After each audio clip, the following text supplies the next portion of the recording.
자, 이제 윤석열의 대국민 삥뜯기로 가볼게요.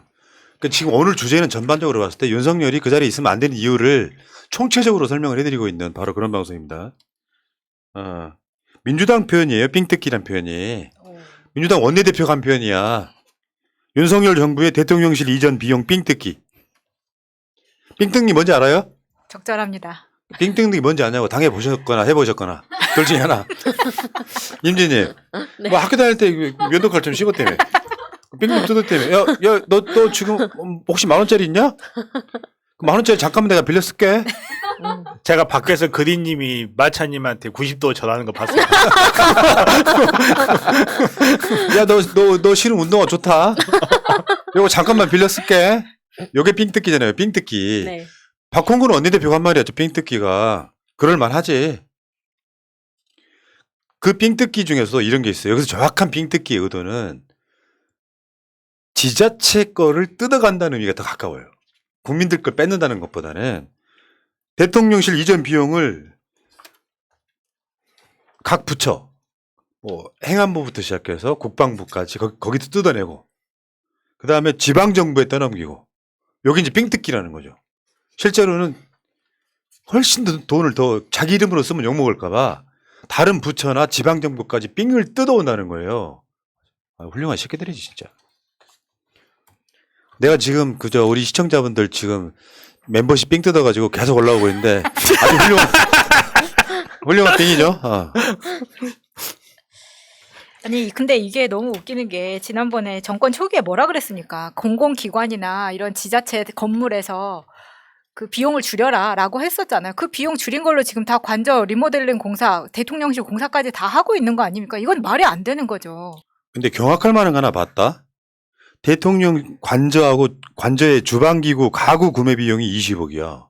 근데 그 20억을 새날 같은 방송이 하도 지랄하니까 행안부 예산으로 지금 리모델링 예산만 50억이 넘는다는 정보까지 나왔잖아요. 아니 누가 혼수를 20억씩 해갑니까? 이건 진짜 말이 안 되는 거. 이거는 아파트를 사고 안에 지금 뭐 명품으로 꽉 채워도 이렇게는 안 나와요. 아니 그러니까 가구 구매 비용으로 20억을 자기 예산도 아니고 행안부 예산을 쓰고 있다는 거야. 이거는 진짜 용서하면 안 됩니다. 아니 그리고 외교부 장관 원래 그 관저에도 원래 다 있었을 거 아니에요. 다 있는데도 불구하고 지금 새로 싹 바꾼다는 이유는 뭐겠습니까? 그리고 이전에 이 주방 가구나 관저에 들어가는 것들 어디서 한다고 한번 나온 적이 있었어요. 신세계 까사.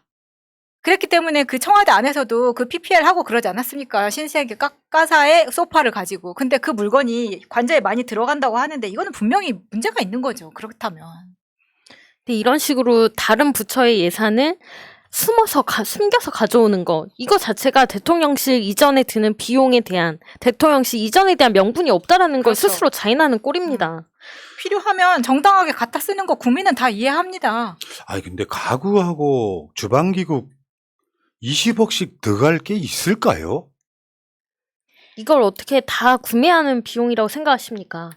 아니 많이 사봤자. 아니 이런 근본적인 질문이 있어야 나중에 그 이야기를 할 수 있는 거예요. 아니 근데 나는 이거 나중에 얘네들 임기 끝나고 갖고 간다 그럴 것 같아. 아니 근데 법인의 물건도 다 이거 붙이잖아요 스티커. 아니 이거 아무튼간에 아니야. 근데 우리가 따는 예산이잖아. 그러니까 뭐 갖고 가 집에. 나중에 갖고 간다 그럴 것 같아. 그리고 나는 사실 이걸 보면서 궁예가 생각이 났어요. 궁예가 이렇게 삼국시대 말에 자기가 건국을 하고 제일 먼저 한 게 뭐였냐면 천도한다고 세금 뜯은 거였어요. 원래 나라가 망조가 나가지고 폭군이 들어오면요 제일 먼저 하는 게 궁궐 세도 짓겠다고 세금 삥 뜯는 거거든요. 여몽전쟁 당시에 강화도도 천도해가지고 그 무신정권 귀족들이 제일 먼저 한 게 강화도에 있는 사람들 삥 뜯어가지고 궁궐 지은 거였어요. 참 어쩌고 저쩌는데. 이제는 하다가 대통령실에 삥 뜯기라는 얘기가 나와요. 그리고 관저 리모델링 계약은 9번 바꾸고 42억이던 비용이 122억. 결국엔 그거네. 122억 정도에다가 20억이 더 가구하고 주방기구 비용으로 플러스 되는 거네. 이거는 어느 정도 수준이냐면요. 모든 거를 다 금으로 바꾸는 수준이에요. 그렇지 않으면 안 나온다고요. 20억이면은 강남의 웬만한 아파트 값이잖아요.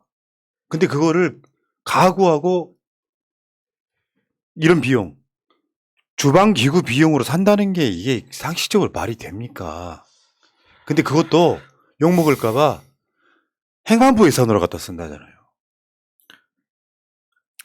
그리고 얘네들이 망조가 났다는 이유 중에 하나가 이게 다 밖으로 샌다는 거예요, 지금.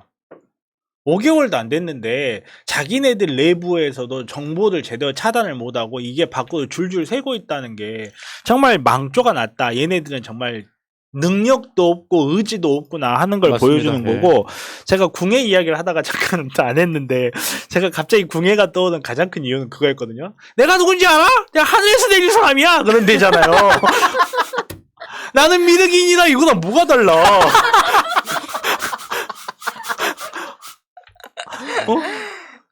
누가 뭔 말하면 나를 가르쳐 들어 해가지고 석총 때려주는 게 누구였어요? 딱 보고 있으니까 궁예 관심법이 떠오르는 거야.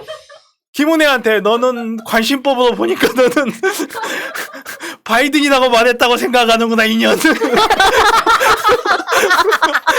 아니야. 그 장면에서 유엔 사무총장이 윤석열한테 지금 당장 사무총장으로 손색이 없겠다고 이야기하니까 기자들이 웃었단 말이야. 그러니까 나는 진지하게 말하는데 여러분들의 얼굴에 미소가 보이네요. 그 말이 돌발 영상 같은 데 나왔잖아요. 그거 보고 화를 낸 거야. 왜 그 말을 왜 했냐고. 지도 웃겼나 보죠. 자, 지금 시간이 없어요, 지금. 자, 계속 빨리 진행할게요. 지금, 그러니까 1조 794억 찾아낸 것만 이게 2조가 될 3조 할 때 아무도 몰라요. 상상을 초월하잖아요. 주방, 가구 구매 비용만 20억이니까. 엄청나게 뜯어내고 있다는 건데. 이런 것들을 보면은 봐봐요. 이거 수도 없이 많이 보도가 나왔지만 사이버 사령부 연세 이전에 111억 든다고 그랬고 쭉쭉 넘어가 봅시다. 지금 이 예산 살아있어요. 영빈관 짓는 거 878억 아직 처리가 안 됐습니다. 예산은 살아있고요. 하다못해 막 경찰들, 군인들 막 코 묻은 돈 같은 느낌. 병영 생활관 부속시설, 급식비 이런 거 뜯어먹잖아요. 그러니까 최근에 가장 억울하신 분이 지금. 되는 거였어? 나 때는 안 된다 그랬잖아. 이게 약간 금융범죄랑 수법이 비슷해요. 왜 금융범죄랑 수법이 비슷하다고 하냐면 금융범죄가 그래요. 푼돈 모아서 목돈 만들기가 금융범죄거든요. 그러니까 이런 식으로 전경들 부식비 노이치 이전 비용 노이치 그래 다 바꿔봐. 그렇죠. 이런 식으로 이렇게 저렇게 이것도 있지 저것도 있지 이렇게 다 가져가가지고 목돈을 만들고 있잖아요 지금. 야, 왜 웃지? 명신은 그랬던 건이랑 야, 한 발짝 더 나간 아주 자, 근데 어쨌든 간에 물 쓰듯 하는 예산 낭비 이것도 국정농단이라는 거예요. 감사원한테 보고받는 것도 국정농단이고 더군다나 예를 들면 대통령실 예산으로 갖다 쓰는 거라면 그나마 요거 더 먹습니다. 국민을 속이는 행위잖아요. 그렇죠. 국민을 속이는 게 제일 다른 문제죠. 부채상까지 갖다 쓰잖아요. 요게 국정농단이라는 거예요. 다시 말씀 농단이 뭐라고 생각해요? 다시 설명드릴게요. 권력은 나눠야 된다는 게 현대 법의 원리 같은 거예요. 근데 그 법을 초월해가지고 그 헌법을 초월해가지고 그 권력을 1인이 꽉 쥐고 있는 거 박근혜 때는 그게 최순실이었단 말이에요. 그 국정농단입니다. 농단이란 말이 나눠져야 될 권력이 한 사람한테 모이는 거 불법적으로 이게 국정농단이 아니고 뭐야. 지자체 예산까지 갖다 쓰는데 지금. 그래서 이걸로 갖다 쓰기만 하면 좀 그래도 나아. 탄핵의 요소는 그 다음에 있습니다. 서민 예산 인상 또는 삭감한 내역이 있어요. 요거를 보면 여러분들이 기함하실 거예요. 그 디테일을 쫙 보여드릴게요. 그건 무조건 읽어주세요.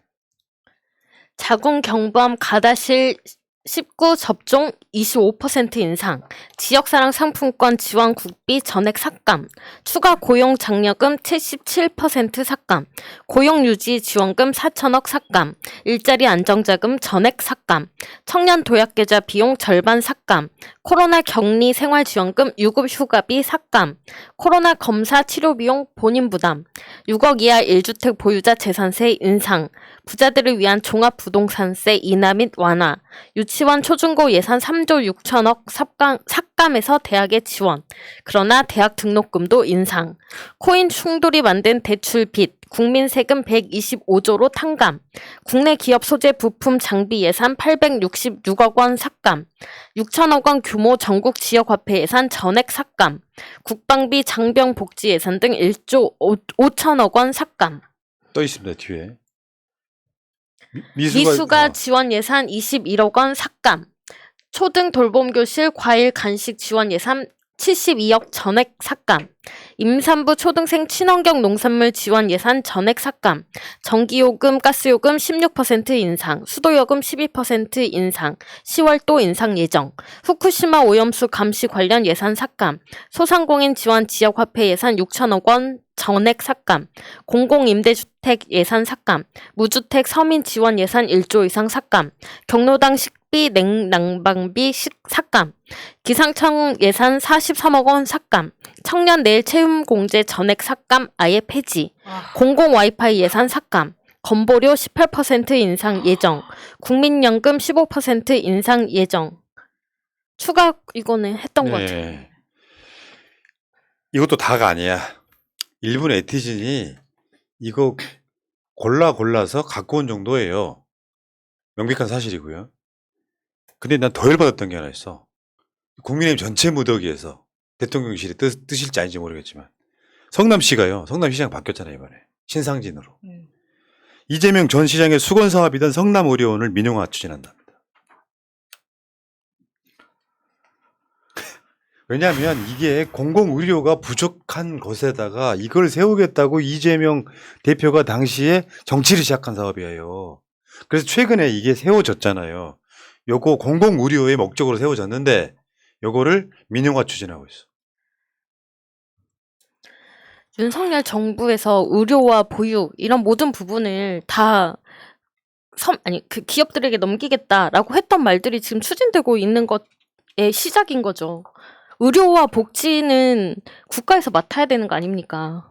국가가 맡아서 책임져줘야 되는 거 아닙니까? 최소한은. 그러니까 우리나라가 정말 크게 문제가 되는 게 우리나라가 급속도로 성장하면서 우리나라의 교육과 의료처럼 공공이 맡아야 되는 가장 중요한 분야가 민간한테 너무 많이 맡겨져 있어요. 우리나라 의료 공공화 비율 가장 낮죠. 우리나라 교육은 말도 못해 참담한 수준입니다. 그 공공화 비율이. 그러다 보니까 정말 공공이 맡아서 책임을 져야 될 중요한 영역들이 민간에게 너무 많이 넘어가 있어요. 그거를 그나마 공공의 영역에 묶어놓고 있는 중요한 것 중에 하나가 건강보험이라는 시스템이고, 이 건강보험 시스템이 유지가 되고 있는 여러 가지 이유 중에 하나가 이제 민영에 맡기지 않는 것, 이런 것들인데, 이거를 성남의료원을 외부에다가 주면요, 간단하게 코로나 사태 때 성남의료원이 얼마나 많은 역할을 했는지하고 메르스 때 삼성의료원이 뭘 했는지를 보면 공공병원과 민영병원의 차이가 나는 거예요. 메르스가 서울 삼성의료원, 서울 삼성병원에 처음 생겼을 때 쉬쉬하다가 망했죠. 근데 코로나 때는 성남의료원이 공공병원으로서 평소 일반 병원 같으면 감염병도 못 만들어놔요. 왜? 돈이 너무 많이 드는데 쓸지 안 쓸지도 모르잖아.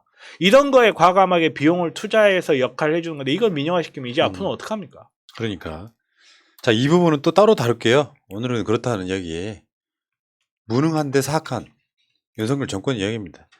이재명 대표가 윤석열차 관련해서 표현의 자유를 위한 만화 예술인 간담회를 열었는데 여기서 그런 얘기했어요. 이상하게 보수가 들어서면 창작의 자유가 억압된다 이런 얘기. 이상하진 않은데. 아니 그게 아니 정상적인 정권이라면 보수라도 이런 거 보장해 주거든요. 이상하지 않다는 게 우리는 그거를 노예근성이라고 하는데. 아니 이명박근혜 때 하도 많이 들어봐요. 봐가지고. 당해봐.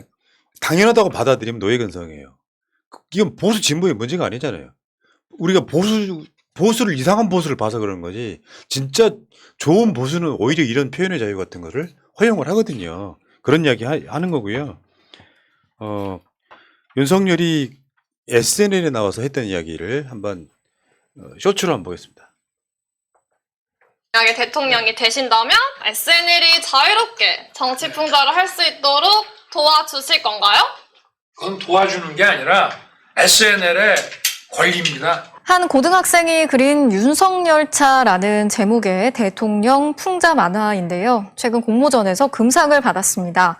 그런데 문화체육관광부가 이 작품에 상을 준 한국만화영상진흥원에 엄중 경고를 하면서 논란이 일고 있습니다. 정치적인 주제를 다뤄서 사회적 물의를 일으켰다는 게 그 이유입니다.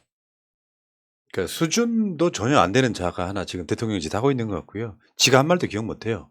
알코올성 치매라고 보고요. 내가 윤석열이라면요. 문체부 장관 불러다가 진짜 소리 호통을 쳐야 되는 거예요. 니들 미쳤어 이 새끼들아? 나 망하게 하려고? 지가 한 말 자체를 기억을 못 하잖아요. 심지어 그 윤석열차 다시 한 번 말씀드립니다. 그 윤석열차 그린 게 표절일 수가 없어요. 표절일 수가 없는 부분.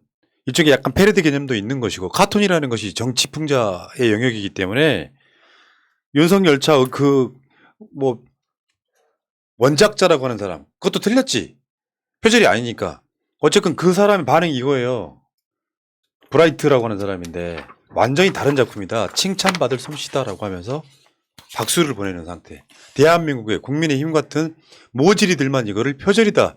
조수진이 그 국정감사에 나와가지고 표절이라고 하는 거 보면서 정말 토할 것 같더라고요. 저런 것들이 국회의원인가. 네, 조수진이 진짜 엄청난 똥볼 찬 거라고 봅니다. 저기서 표절이라는 말을 끌어오면은 지금 김건희의 표절밖에 생각나는 게 없어요, 국민들은. 저게 표절이면 도대체 김건희는 뭐냐라고 받아칠 수밖에 없는 상황이고 지금 고등학생이 굉장히 위축돼 있는 상황이라고 합니다. 당연히 그렇지. 당연히 네. 위축되죠. 아니 근데 지금처럼 지금 이 원작자라는 사람이 영국 더 선지의 만평 그리는 작가인데 이 사람한테 인정받았다는 거는 앞으로 이 고등학생은 사실 몇 달 지나면은 성인이에요. 대학생 되는 아이인데 정말 훌륭한 작가로 클 수 있다고 생각합니다. 그러니까 표절일 수가 없다니까요. 그렇죠. 표절일 수가 없는 이유가 예를 들어서 태양이 하늘에 떴어요. 해 모양을 그리면 어떤 사람도 비슷하게 나올 거 아니에요. 해 모양은. 그러면 그 표절입니까? 보통 더군다나 이게 무슨 정통 미술이 아니고 카툰의 영역에서 국정이라고 하는 것을 열차가 운행하는 걸로 표현하는 것은 지금까지 수도 없이 많이 나온 그림들이잖아요. 근데 그런 형태로 그렸다 그래서 표절이라고 말하는 게 웃기다는 거죠. 그렇죠. 월트 디즈니한테 이소 표절했다고 하는 격이죠. 아니 폭주하는 기관차라는 말이 있잖아요.